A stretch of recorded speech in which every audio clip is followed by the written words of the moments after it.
Salam rahimahullahu ta'ala.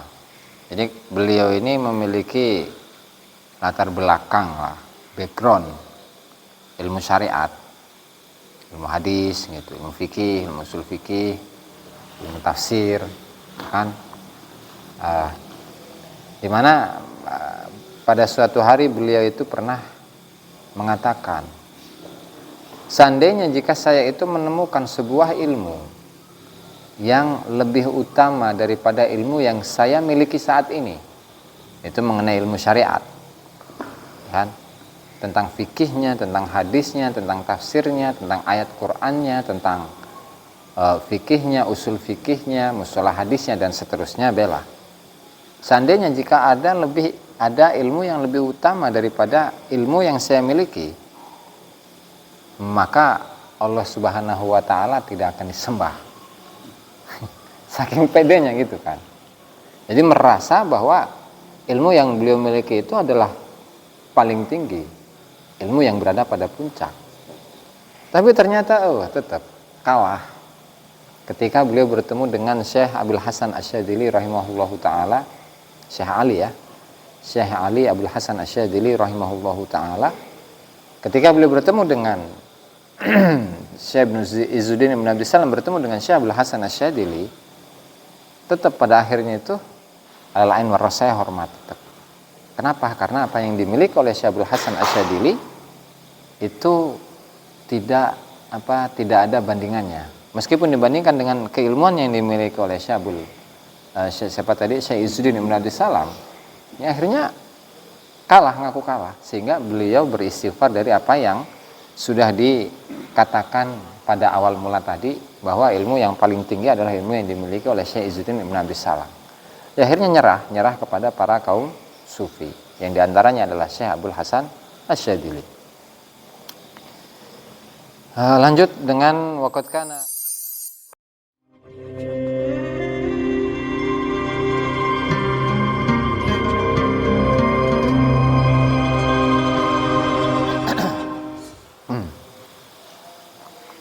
Bismillahirrahmanirrahim. Wassalatu wassalamu ala Rasulillah Muhammad ibn Abdullah wa ala alihi washabihi wa la haula wa la quwwata illa billah.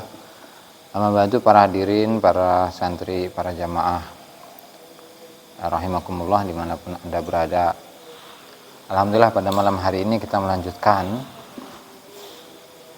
adab dari murid, yaitu yang ke-9 ya, yaitu mengenai memilih seorang guru yang dalam ilmu syariatnya dia itu adalah seseorang yang memiliki wawasan yang sangat luas seperti lautan, ya kan? Dimana seorang murid itu pada awal judulnya dia itu tidak boleh menjadi atau mesantren kecuali kepada seorang guru yang guru itu dalam ilmu syariat penguasaannya sangat luas.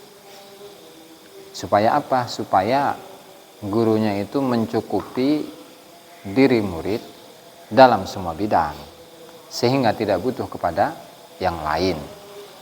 Itu ya. Tetapi ketika gurunya tidak memiliki kriteria yang demikian, ya artinya ada hal yang kurang lengkap. Nah, boleh bagi seorang murid untuk melengkapi kekurangannya itu kepada guru yang lain. Nah, sehingga hal inilah yang menjadikan musannif itu menafsiri atau mentakwil ucapan dari Syabu Al-Qasim Al-Qushairi, di mana ketika beliau mengatakan wa yaqbuhu 'alal muridi an yantasiba ila ahadin ila madhhabi ahadin ghairi syaikhihi bal yuqallidu syaikhuhu faqat, itu diarahkan kepada seorang guru yang kamil mukamil, yang dalam ilmu syariatnya itu sangat luas, sangat mendalam, sehingga dia itu ketika gurunya seperti itu ya harus hanya berguru kepada satu orang. Tapi ketika tidak seperti itu, maka dalam hal yang lain itu bisa berguru kepada guru yang lain. Nah, kemudian dilanjutkan oleh Al-Imam Abdul Wahhab Asy-Sya'rani rahimahullahu ta'ala, dan beliau mengutip kisah dari Imam Ahmad bin Hanbal di mana Imam Ahmad bin Hambal ini seorang ahli hadis, berguru kepada Imam Malik, berguru kepada Imam Syafi'i, dan beliau memiliki mazhab fikih tersendiri. Beliau jelas di kalangan para ulama itu termasuk kategori seorang mujtahid mutlak, yaitu seseorang yang dalam pandangan-pandangan fikih, permasalahan-permasalahan fikih, beliau memiliki madhab sendiri, memiliki pandangan sendiri. Nah, meskipun beliau demikian, seorang mujtahid mutlak, ahli hadis, ahli fikih, tetap ketika menemui sebuah permasalahan, idza tawaqqafa fi mas'alatin, ketika beliau itu katakanlah diam dalam satu permasalahan lantaran tidak menemukan jawaban, maka beliau bertanya kepada Abu Hamzah al-Baghdadi, dan beliau adalah seorang ahli sufi. Beliau mengatakan, ma taqulu fi hadhil mas'alati ya sufi, dalam permasalahan ini bagaimana pandanganmu wahai ahli sufi? Maka famahma qala lahu syai'an i'tamadahu, apapun yang dikatakan oleh Abu Hamzah al-Baghdadi yang seorang sufi tadi, itu dijadikan pegangan dan sandaran oleh Imam Ahmad bin Hambal. Sehingga apa? Sehingga hal ini menunjukkan betapa tingginya derajat dari para masyayikh sufi daripada ulama-ulama yang lain atau masyayikh yang lain, meskipun dari kalangan pemilik madhab sekalipun. Juga ada kisah lain seperti Al-Imam Al-Qadi Ahmad bin Shuraih. Imam Ahmad bin Shuraih seorang qadi ya. Qadi Ahmad bin Shuraih ini juga sezaman dengan Al-Imam Abul Qasim al-Junaid al-Baghdadi, di mana beliau itu berguru kepada Abul Qasim al-Junaid al-Baghdadi, menghadiri majelisnya, dan beliau mengatakan idza su'ila an kalamihi, ketika setelah beliau itu menghadiri majelisnya Syekh Abul Qasim al-Junaid al-Baghdadi, keluar dari majelisnya, beliau ditanya, kamu paham nggak tentang apa yang dibicarakan oleh Syekh Abul Qasim Junaid al-Baghdadi? Ya, biasanya kalau di kalangan ahli sufi itu memiliki istilah-istilah yang tidak lumrah digunakan oleh yang lain. Misalnya seperti apa? Misalnya seperti warid gitu kan. Warid itu apa? Ya kan? Kemudian ada ma'ani, makna-makna itu apa? Kemudian ada alamul kasf, kemudian alamul arwah, kemudian alam kauniyah, kemudian kaun, dan seterusnya, yang lafaz-lafaz itu atau kalimat-kalimat tersebut hanya bisa difahami oleh para kalangan ahli sufi. Nah, ketika beliau nggak paham, udah beliau jawab nggak paham. Kata siapa? Al-Qadi Ahmad ibn Shuraih ini lam afham min syai'an, saya nggak mengerti apapun dari apa yang dikatakan oleh Syekh Al-Junaid al-Baghdadi. Tetapi walakin saulatul kalam laisat bisaulati mubtilin, tetapi hujaman omongan yang disampaikan oleh Syekh Junaid al-Baghdadi itu merupakan hujuman yang bukan berasal dari seseorang yang salah, seseorang yang ngawur. Ya, artinya meskipun saya nggak paham, ya udah taslim, pasrah terhadap apa yang dikatakan oleh Syekh Abul Qasim al-Junaid al-Baghdadi. Itu ya. Nah, sehingga di sini menunjukkan betapa hebatnya para ahli thariqah, para ahli sufi ketika mereka itu memang benar-benar usul kepada Allah Subhanahu wa taala dan mendapatkan ilmu al-mukasyafah, ilmu laduni dari Allah Subhanahu wa taala. Ada sebuah kisah, yaitu Syekh Izzuddin Ibn Abdissalam rahimahullahu taala. Jadi beliau ini memiliki latar belakang background ilmu syariat, ilmu hadis gitu, ilmu fikih, ilmu usul fikih, ilmu tafsir, kan? Di mana pada suatu hari beliau itu pernah mengatakan, seandainya jika saya itu menemukan sebuah ilmu yang lebih utama daripada ilmu yang saya miliki saat ini, itu mengenai ilmu syariat, kan? Tentang fikihnya, tentang hadisnya, tentang tafsirnya, tentang ayat Qur'annya, tentang fikihnya, usul fikihnya, mustalah hadisnya, dan seterusnya, bela. Seandainya jika ada ilmu yang lebih utama daripada ilmu yang saya miliki, maka Allah Subhanahu wa Ta'ala tidak akan disembah. Saking pedenya gitu kan. Jadi merasa bahwa ilmu yang beliau miliki itu adalah paling tinggi, ilmu yang berada pada puncak. Tapi ternyata tetap kalah ketika beliau bertemu dengan Syekh Abdul Hasan Asy-Syadzili rahimahullahu taala, Syekh Ali ya. Syekh Ali Abdul Hasan Asy-Syadzili rahimahullahu taala, ketika beliau bertemu dengan Syekh Ibnu Izzuddin Ibn Abdus Salam bertemu dengan Syekh Abdul Hasan Asy-Syadzili, tetap pada akhirnya itu al-ain warasaya hormat tetap. Kenapa? Karena apa yang dimiliki oleh Syekh Abdul Hasan Asy-Syadzili itu tidak ada bandingannya. Meskipun dibandingkan dengan keilmuan yang dimiliki oleh Syekh Izzuddin Ibn Abdus Salam, ya akhirnya ngaku kalah, sehingga beliau beristighfar dari apa yang sudah dikatakan pada awal mula tadi, bahwa ilmu yang paling tinggi adalah ilmu yang dimiliki oleh Syekh Izzuddin Ibn Abdus Salam. Ya, akhirnya nyerah kepada para kaum sufi, yang diantaranya adalah Syekh Abdul Hasan Asy-Syadzili. Lanjut dengan waqad kana Syekh Abdul Qasim Al-Junaid rahimahullahu taala yaqul law alimtu anna lillahi ta'ala ilman tahta adimis samai asyrafa min hadzal ilmi alladhi bi'aidi sufiyah la sa'itu ilaih. Syekh Abdul Qasim Al-Junaid Al-Baghdadi mengatakan, seandainya jika saya tahu bahwa Allah Ta'ala itu memiliki satu ilmu di bawah langit yang lebih mulia daripada ilmu yang ada di tangan para ahli sufi, maka saya akan mendatanginya. Ya karena apa? Ya karena golongan dari ahli sufi ini ketika berbicara ilmu nggak bisa dikalahkan oleh golongan ahli fikih sekalipun. Jadi pada suatu hari Imam Ahmad bin Hanbal rahimahullah taala bertemu dengan sowan mendatangi Al-Imam Junaid Al-Baghdadi.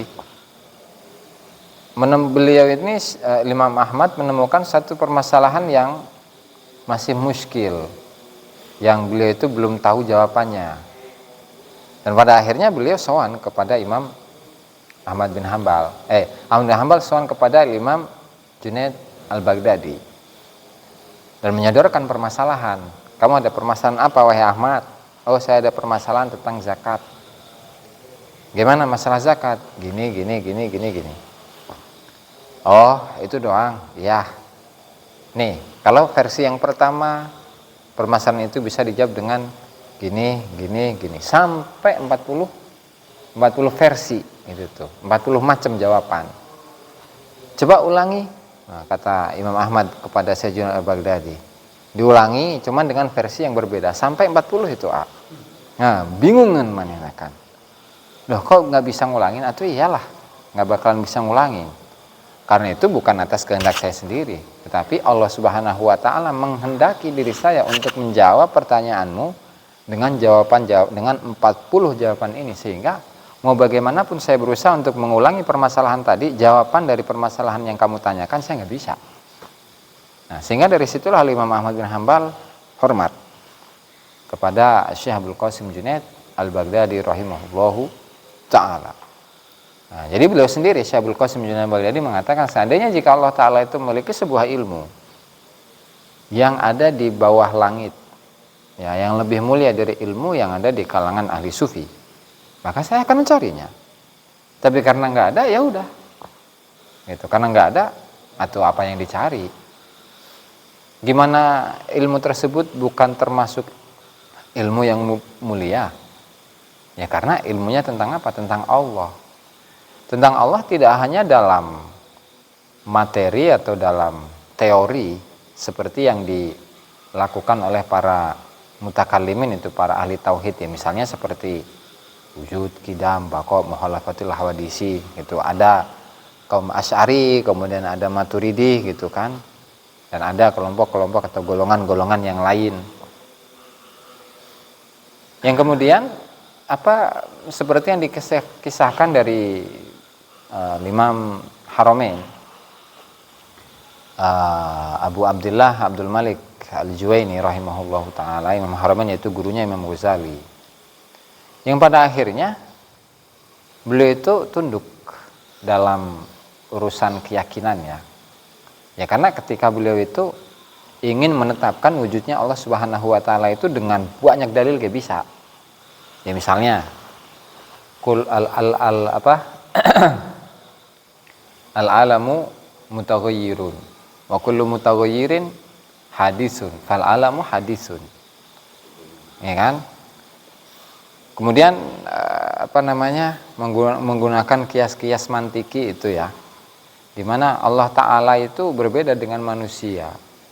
Karena kalau manusia itu berubah, sementara Allah Subhanahu wa taala itu tidak berubah, sehingga Allah Subhanahu wa taala itu tidak berubah, sehingga yang dimiliki adalah sifat qadim itu kan. Yang dingin, yang dulu, terdahulu Allah taala itu memiliki sifat qadim. Itu kan contoh dari materi-materi, contoh dari teori-teori yang tidak semua ulama itu meresapi atau memasukkan teori tersebut ke dalam rasanya, sehingga yang ada ya hanya teori, pinter ngomong doang gitu kan, tetapi dalam rasanya tidak, untuk mentauhidkan Allah Subhanahu wa taala belum gitu. Sehingga pada akhirnya ketika beliau itu merasa imannya lemah dan apa yang dilakukan selama seumur hidup itu seakan-akan sia-sia, tidak ada faedahnya, tidak ada manfaatnya, akhirnya berkesimpulan, iman saya itu tidak lebih kuat daripada yang dimiliki oleh mereka, orang-orang awam. Bahkan berdoa, Allahumma ja'al imani ka imanil ajais. Ya Allah, jadikanlah imanku seperti imannya orang-orang tua renta yang lemah-lemah itu. Kenapa? Karena keimanan mereka kepada Allah Ta'ala itu ya simple. Tidak perlu mikir sana mikir sini kemudian untuk bisa diimani oleh dirinya. Enggak, simple. Nah, hal inilah kenapa di zaman dulu ya, ketika awal-awal agama Islam itu disebarkan di Indonesia, baca Quran aja belepotan, Bismillahirrahmanirrahim gitu, ya hayu ya qayyum, ya kayuku ya kayyum. Kemudian apa? Alhamdulillahirabbil alamin, alhamdulillahirabbil ngalamin. Ya, kayak gitu, alhamdu. Tapi sararakti gara-raga bisa hiber, ngerubah batu jadi emas gak bisa manehna. Kenapa? Ya karena yang diyakinkan itu bukan mulutnya, tapi yang memiliki keyakinan itu adalah hatinya. Kalau di mulut atau di otak itu hanya sekedar teori, tapi kalau dalam hati, dalam rasa sudah beda. Sehingga meskipun bacanya belepotan, ya kayuku ya kayumu, alkamdu, ya kan, arrahmanirrahim, robil ngalamin, tetap sakti mereka mah. Kenapa? Dasarnya keimanan. Itu ya. Nah, itu bedanya sama kita. Meskipun kita fasih sefasih-fasihnya, Bismillahirrahmanirrahim, kayak gitu ya. Tapi kalau nggak ada keimanan dalam diri kita, nonsen. Kenapa? Dasarnya ini. Gitu. Itu bedanya antara kita dengan orang-orang zaman dulu.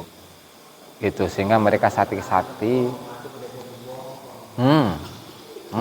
Itu bedanya. Sehingga pada akhirnya Imam tadi Imamul Haramain ya, yang dalam sebagian riwayat itu Fakhruddin Ar-Razi itu merasa imannya lemah.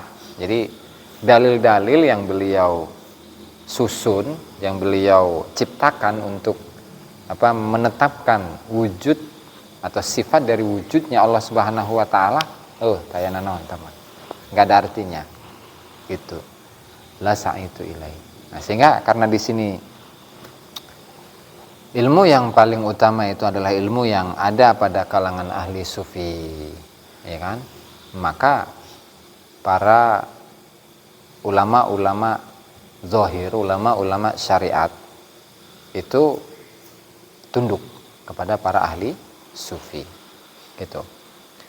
Kemudian beliau dalam redaksi yang lain mengatakan wa kana yaqulu manazala min ilmun minas samai, tidaklah satu ilmu yang turun dari langit.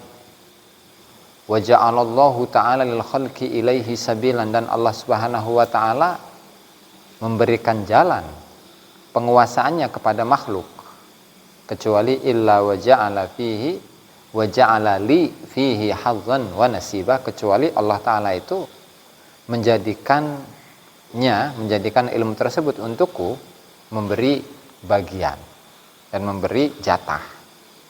Artinya Imam Junaid al-Baghdadi ketika beliau melihat ulama-ulama yang lain, ilmu apapun yang bisa dijangkau oleh ulama-ulama yang lain, ilmu apapun itu, sekiranya ilmu itu bisa dikasap, ya, karena beliau adalah posisinya adalah seseorang yang sangat cinta kepada Allah Subhanahu wa taala dan dicintai oleh Allah Subhanahu wa taala, maka Imam Junaid al-Baghdadi itu dikasih ilmu itu juga.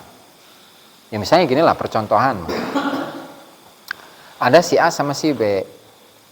Si A ini orangnya dalam pengetahuannya, pikirannya gitu kan, keilmuan yang dikuasainya luar biasa.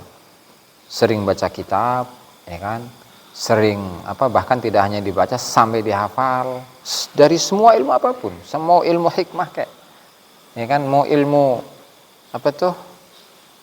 ilmu yang bisa ngerubah benda itu ilmu mirip-mirip sihir gitulah, segala macam ilmu lah sekiranya bisa diupayakan, bisa dicapai oleh manusia. Nah, dibandingkan dengan si B ini enggak, belajarnya biasa-biasa, kemudian dia itu lebih mengarah kepada ilmu ma'rifat atau memperbaiki hati, memperbaiki kondisi hati, ya kan, memperbaiki ruhnya dari segala macam gangguan-gangguan antara dirinya dengan Allah Subhanahu wa taala, yang pada akhirnya si B ini usul ke Allah taala. Nah, si B ini meskipun dia tidak mempelajari apa yang dipelajari oleh si A, dia bisa menguasai. Kenapa? Karena yang menjadi pengajarnya itu sudah bukan guru lagi, tetapi Allah Subhanahu wa taala yang mengurusi dirinya, Allah Subhanahu wa taala yang mengajari dirinya melalui malaikat-malaikatnya. Itu kan. Sehingga apa? Si A dan si B dalam keilmuan bisa jadi sama, bahkan lebih ini. Kenapa? Ini mah belum tentu bisa dekat dengan si A, mah belum tentu bisa dekat dengan Allah Subhanahu wa taala, sementara si B sudah tentu dekat dengan Allah Subhanahu wa taala. Itulah yang dikatakan oleh Al-Imam Abul Qasim Junaid al-Baghdadi, di mana semua ilmu yang diturunkan oleh Allah Subhanahu wa taala dari langit, dan Allah Ta'ala menjadikan manusia bisa menguasai ilmu-ilmu tersebut, maka saya pun bisa meraihnya, maka saya pun mendapatkan bagian dari itu. Kan? Itu kelebihan yang dimiliki oleh Al-Imam atau kalangan ahli sufi, khususnya Al-Imam Abul Qasim Junaid al-Baghdadi rahimahullahu ta'ala. Kemudian wa kana Abul Qasim al-Kushairi rahimahullahu ta'ala yaqulu qad daraja asyakhut tariqi kulluhum. Para masyayikh thariqah semuanya itu memiliki kebiasaan bahwa ala anna ahadan minhum, bahwa salah satu dari mereka lam yatasaddar fit thariq, tidak menjadi seorang pemimpin, tidak menjadi seorang guru thariqah fit thariq, ya dalam thariqah, kecuali illa ba'da tabahurihi fi ulumi syariah, kecuali setelah dia itu memiliki pengetahuan yang luas dalam ilmu syariat, satu. Yang kedua, wa usulihi ila maqamil kasyf, dia itu mencapai maqam mukasyafah, menyingkapkan segala macam hal, yang di mana ilmu kasyaf ini yastaghni bihi anil istidlal, yang sudah tidak lagi membutuhkan penggalian dalil, tidak perlu nyari-nyari dalilnya lagi, ya kan? Jadi kalau zaman dulu yang menjadi syekhut thariq itu harus memiliki dua ilmu. Yang pertama adalah ilmu syariat, yang kedua adalah ilmu mukasyafah. Makanya kalau seseorang yang memiliki ilmu syariat saja tanpa memiliki ilmu mukasyafah, nggak bisa dia menjadi syekhut thariq, nggak bisa. Karena yang paling dominan itu adalah ilmu mukasyafah. Itu makanya hal ini diceritakan oleh Syekh Abdul Wahab Asy-Sya'rani, di mana beliau memiliki guru yang namanya nanti akan sering diulang di dalam kitab ini, yaitu Syekh Ali Al-Khawas. Dan ini sering saya ulangi ini. Syekh Ali Al-Khawas adalah seorang yang tidak bisa baca, tidak bisa nulis. Tetapi beliau adalah ahli ma'rifat, ahli hakikat yang digurukan oleh Syekh Abdul Wahab Asy-Sya'rani. Bahkan dari beliaulah, dari Syekh Ali Al-Khawas lah, Syekh Abdul Wahab Asy-Sya'rani itu mencapai usul kepada Allah Subhanahu wa taala. Tuh. Berarti kan kalau ilmu syariat, ini gimana mau belajar? Baca aja nggak bisa, nulis aja nggak bisa. Ya, tapi tadi karena beliau memiliki modal utama, yaitu apa? Kejernihan hati, sehingga Allah Subhanahu wa taala memberikan bonus kepada beliau. Sehingga beliau usul kepada Allah Subhanahu wa taala, tidak hanya beliau saja, tetapi beliau bisa mewusulkan orang kepada Allah Subhanahu wa taala. Jadi guru yang paling hebat yang dimiliki oleh Syekh Abdul Wahab Asy-Sya'rani itu adalah Syekh Ali Al-Khawas. Orangnya nggak bisa baca, nggak bisa nulis. Nah, sehingga dari sini kan kita tidak boleh untuk merendahkan orang lain. Ya, tidak boleh merendahkan orang lain lantaran yang satu ngaji, yang satu nggak ngaji. Kemudian melihat orang ngaji itu mulia, kemudian nggak ngaji, nggak mulia. Atau sebaliknya, orang yang suka ngaji dipandang mulia, kemudian yang nggak ngaji dipandang hina. Itu nggak boleh kayak gitu. Tapi ya tahu diri juga sih kita mah, kalau orang bodoh mah kudu ngaji gitu.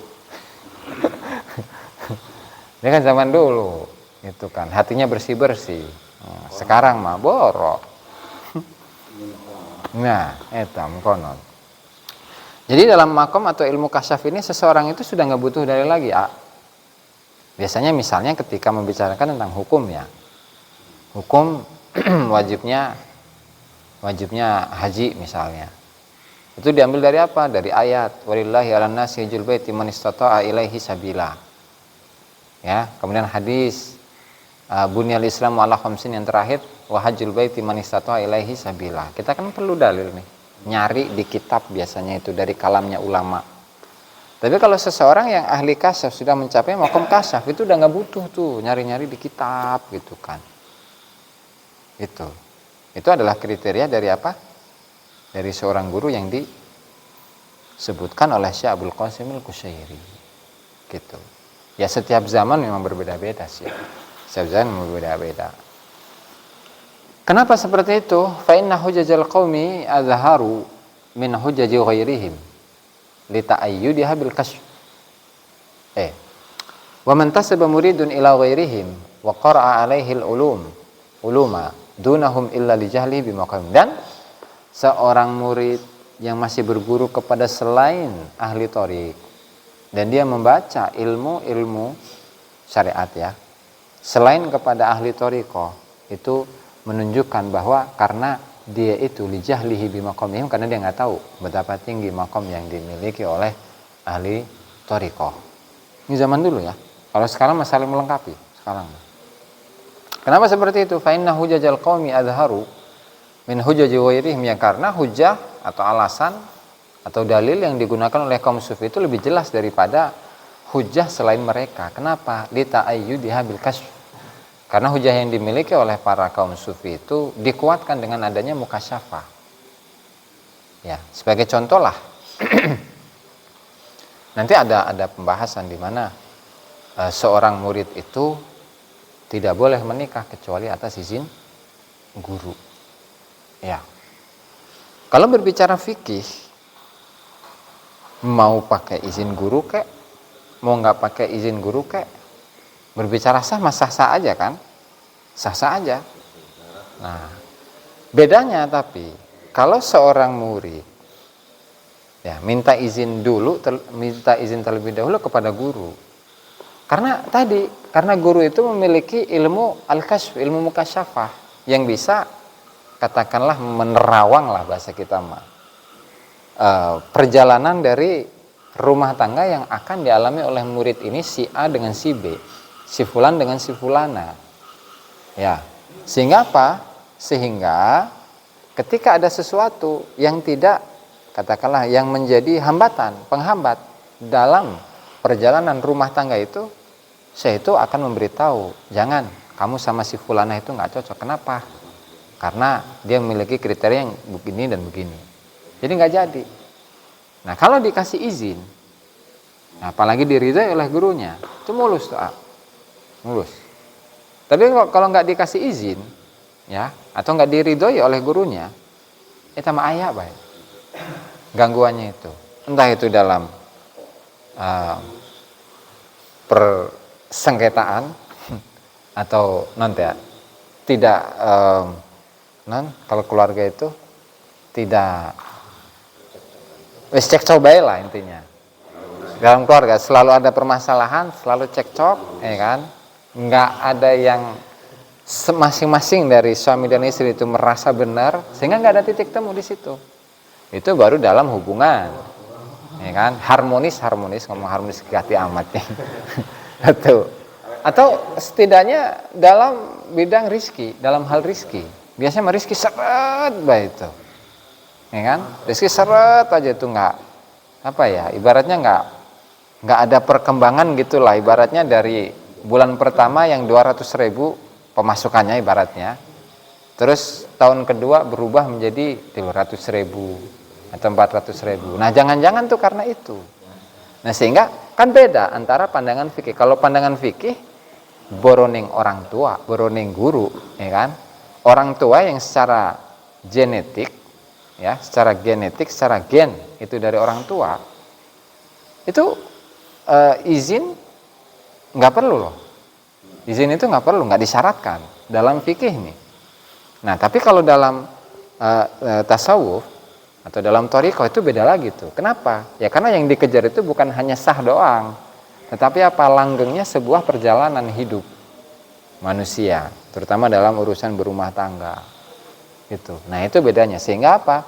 Karena apa yang dicetuskan atau disampaikan oleh para masyayikh thariq itu dikuatkan dengan kasyaf, sehingga hal itu lebih kuat dan lebih dekat kepada keharmonisan dalam rumah tangga, sehingga langgeng itu rumah tangga sampai meninggal. Itu bedanya. Gitu ya. Karena dikuatkan dengan kasyaf. Nah, walam yakun minhum ahadun fi asri minal a'sari illa wa ulama udzalika zamani yatawaddauna lahu wa ya'maluna bi isyaratihi. Dan tidaklah satu orang dari satu ahli sufi maksudnya, dari masa ke masa, kecuali ulama-ulama zahir di masa tersebut itu tawaduk kepada mereka. Ya contohnya tadi, Syekh Izzuddin Ibn Abdissalam, seorang ulama zahir, ulama syariat yang luar biasa, ahli ini, ahli itu, segala macam lah. Ujung-ujungnya tunduk gitu kepada Syekh Abdul Hasan Asyadzili. Itu kan. Kemudian Syekh siapa itu? Imam Ghazali rahimahullahu taala. Itu berguru kepada siapa? Berguru kepada seorang ahli sufi yang tidak dikenal. Bahkan gurunya Imam Ghazali itu seorang sufi di mana dia itu adalah tukang ngebersihin WC. Tuh. Kenapa? Ya karena yang dilihat bukan fisiknya, bukan pengetahuannya yang hebat, tapi ini rasanya, hatinya. Tuh. Terus di masa itu, di masa Tuan Syekh Abdul Qadir Al-Jilani rahimahullah, di manaqibnya itu kan ada tuh 100 ulama-ulama syariat, ya, dalam bidang apapun, dari fikihnya, hadisnya, tafsirnya, balaghahnya dan seterusnya. 100 ulama mau ngetes tuh Imam Syekh Abdul Qadir Al-Jilani, dan masing-masing mereka membawa satu pertanyaan. Ketika datang ke Tuan Syekh, enggak selengit ya, tadi hapus keilmuan-keilmuan yang mereka miliki. Ya meskipun pada akhirnya mereka taubat gitu kan. Ya pada akhirnya memang di setiap masa pasti ulama-ulama syariat itu hormat kepada ahli sufi rahmatullahi taala alaihim ajmain. Tidak hanya itu, mereka mengamalkan isyarah, melaksanakan isyarah yang disampaikan oleh ahli sufi. Kemudian yang kedua, wa yatlubuna minhu tafrija karbihim fi syada'id, dalam bencana-bencana. Mereka juga meminta kepada ahli sufi itu untuk mendoakan supaya bencana itu berhenti, selesai. Gitu.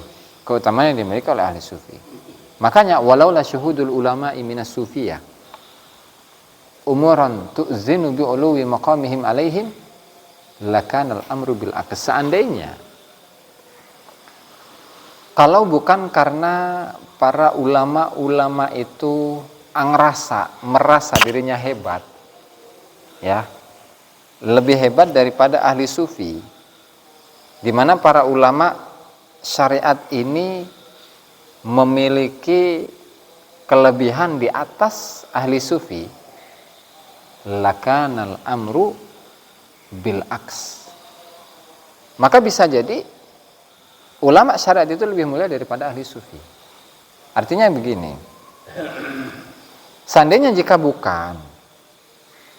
bukan karena para ulama-ulama syariat merasa dirinya lebih hebat, lebih mulia, lebih agung, lebih pintar, lebih luas ilmunya daripada ulama-ulama sufi, sungguh mereka akan menjadi orang yang lebih utama, orang yang lebih mulia daripada kalangan ahli sufi.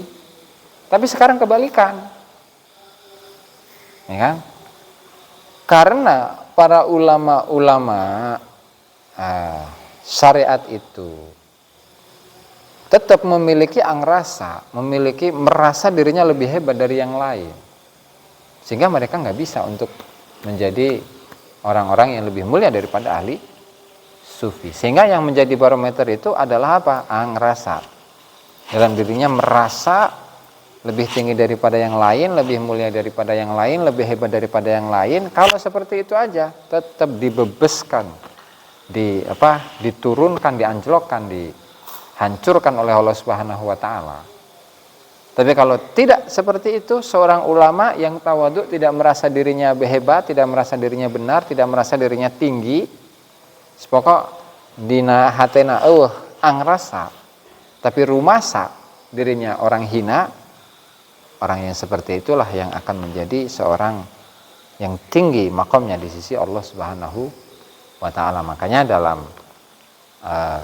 nanti itu ada pembahasan ke depan di mana Syekh Abdul Wahab Asy-Syarani rahimahullah taala mengatakan, seandainya jika para ahli fikih itu datang kepada para ahli sufi dalam keadaan bersih dari segala penyakit-penyakit hati, sungguh yang menjadi pemimpin itu adalah mereka, para ahli fikih. Kenapa? Ya karena di situ ilmunya luar biasa, kemudian dikuatkan dengan kondisi apa? Kerohanian yang bersih. Tapi karena kondisinya itu sebaliknya, para ahli fikih datang kepada ahli sufi dalam keadaan apa? Kotor hatinya, atau gimana menjadi pemimpin, gimana menjadi seorang yang makomnya tinggi di sisi Allah Subhanahu wa taala, itu enggak ada. Ya kan? Karena memang yang jadi barometer itu adalah rasa dan hatinya. Itu ya. Halil muridu an yattakhidha aktsara min syaikhin wallahu taala a'lam bisawab. Karena para hadirin yang dimuliakan Allah taala, pengajian pada malam hari ini mudah-mudahan bermanfaat bagi kita semua dan semoga kita bisa mengamalkannya. Amin ya rabbal alamin. Kurang dan lebihnya saya maaf. Wallahu muwaffiq ila aqwamit thoriq. Wassalamualaikum warahmatullahi wabarakatuh. Ada pertanyaan, Pak?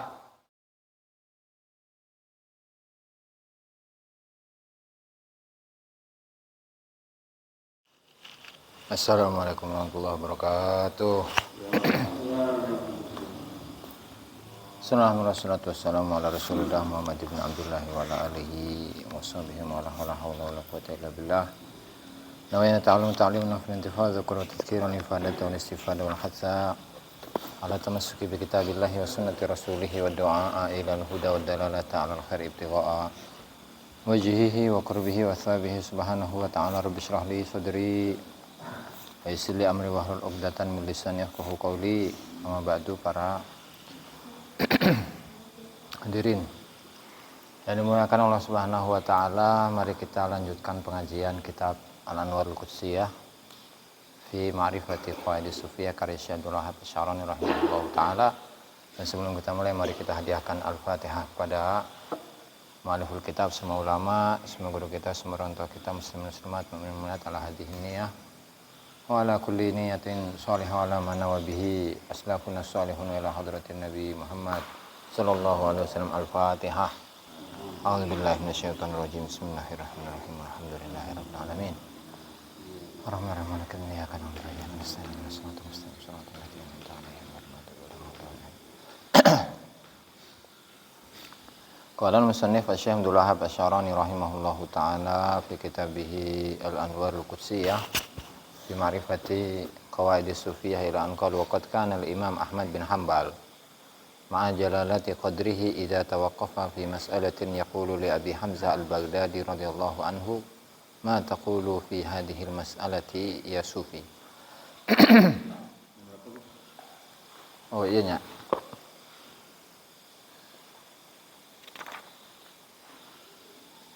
Tiga dua pas di luhur teh. Waqad kana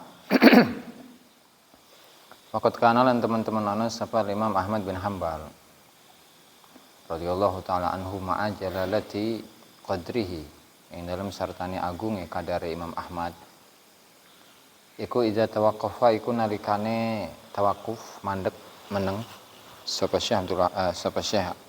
Imam Ahmad di masalatin yang dalam siji masalah yaqulu mongko ngucap sapa Ahmad bin Hanbal li Abi Hamzah al-Baghdadi maring Abi Hamzah al-Baghdadi radhiyallahu anhu.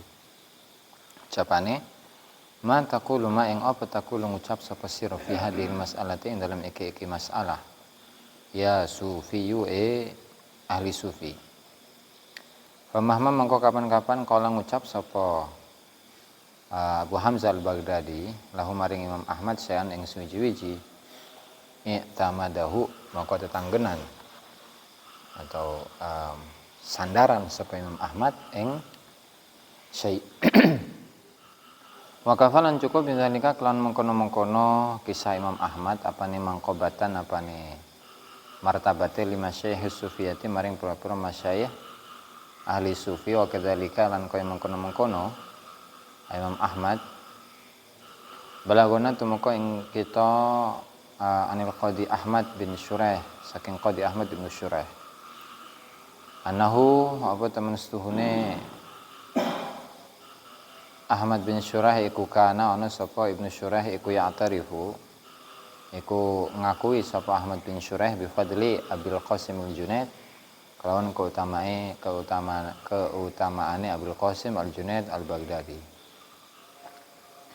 Wajlisu lan nunggu sapa Qadi Ahmad ibnu Syuraih fi halaqatihi ing dalam pengajiane Ibnu Syuraih fi halaqati ing dalam pengajiane Imam Junaid al-Baghdadi.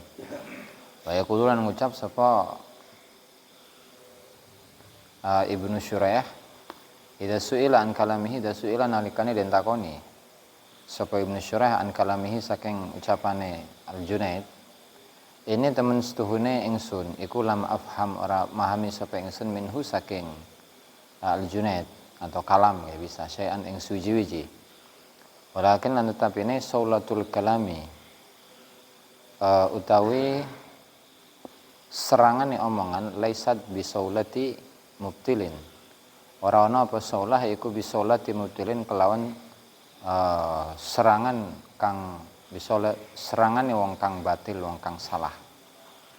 Waqat kana teman-teman ana sapa Syekh Abdul Qasim al-Junaid rahimahullahu taala yaqul law alimtu dan menurut sapa ingsun anna lillahi taala temen stune kutub kedua Allah taala ilman utawi ilmu tahta adimis samaing dalam sangi sore kulit langit asyrafa kang luwih utama min hadal ilmi tinimbang iki ilmu alladzi bi'aidi sufiyah kang tetep ing dalam pira-pira tangane ahli sufi. La sa'aitu yakti upaya sapa ingsun atau usaha sapa ingsun ilahi maring ilmu Wa kana ana sapa Syabul Qasim al-Junaid ku yaqulu ngucap manazala ora turun apa ilmun siji ilmu minas sama'i saking langit. Wa ja'ala nadiaken sapa Allah Ta'ala lil khalqi maring makhluk. Ilaihi maring ma apane sabilan jalane illa angin. Wa ja'ala nadiaken sapa Allah li kedue ingsun fihi ing dalem ma hadzan ing bagian wa nasiban lan tegese bagian. Wa kana lan ana sapa Abdul Qasim al-Kusyairi rahimahullahu taala yaqul wa qaddaraja teman-teman manjing. Sapa asyakhut tariq sapa pira-pira guru tarik tariqah. Kulum yaskabe asyah iku ala anna ahadan yang atase temen setuhne wong siji minhum saking sufiyah. Lam yatasaddar ora manjing ora maju sapa ahad fi tariqi ing dalam tariqah illa ba'da tabahurihi angin ing dalam sause. Jadi luase ahad fi ulumi syariat ing dalam pira-pira ilmu syariat wa usulihi lan tumekani ahad ila maqamil kasyf maring maqam mukasyafah penyingkapan alladzi yastagni kang ora butuh sapa ahad bihi kelawan ilmu maqamul kasyf anil istidlali saking istidlal. Wa man tasawwalan ora dadi nisbataken sapa murid ila ghairihi maring saliyane kaum sufi atau asyakhut tariq. Wa qara'alan maca sapa murid alaihi ing atase ghairihim al ulama ing pira-pira ilmu dunahum kang saliyane sufiyah illa li jahlihi angin krana bodohe murid bi maqamihim kelawan maqami asyakhut tariq. Fa inna hujajal qaumi mangko temen sunni pira-pira hujahe kaum iku azharu luwih pertela min hujaji ghairihim tinimbang pira-pira hujjah salaine kaum. Li ta'ayyudiha krana dadi kuwate hujjah bil kasfi kelan mukasyafah. Walam yakun lan ora ana minhum saking kaum sufi sapa hadun nang suji fi asrin ing dalem mangsa minal a'sari saking pira-pira mangsa. Illa angin wa ulama udzalika zamani lan utai pira-pira ulama mengkono-mengkono mangsa iku ya tawadhuuna iku padha tawadhu. Sapa ulama zaman lahu maring ahad. Wa ya'maluna lan padha ngamalaken sapa ulama zaman bi isyarati lan isyarate ahad. Wa yatlubu lan padha nyuprih sapa ulama zaman minhu saking ahad tafrija karbihim ing tafrij ngebuka kesulitane ulama zaman fi syadaidi ing dalam pira-pira musibah atau bencana. Walau la syuhudul ulama'i lan lamun ora syuhudul ulama'i utawi penyaksiane pira-pira ulama minas sufiyah saking pira-pira ahli sufi umuran ing pira-pira perkara tu'zinu kang ngizini apa umur bi'uluwi maqamihim atau ngisyarataken apa umur bi'uluwi maqamihim kelawan luhure maqame ulama alaihim ing atase sufiyah lakana yakti'ana pal amru urusan iku bil aksi kelawan suwali waqat basatna lan teman-teman ngeluasaken sapa kita al kalama yang pembahasan ala zalika yang dase mengkono-mengkono perkara fi qawaidus sufiyah yang dalam pira-pira yang dalam kitab qawaidus sufiyah al kubra kang gede wallahu a'lam. Subscribe, like dan komen di bawah ini. Nah, jika teman-teman ada unek-unek, ada pertanyaan dan lain sebagainya, silahkan tinggalkan pesan di kolom komentar di bawah ini. Terima kasih sebelumnya. Assalamualaikum warahmatullahi wabarakatuh.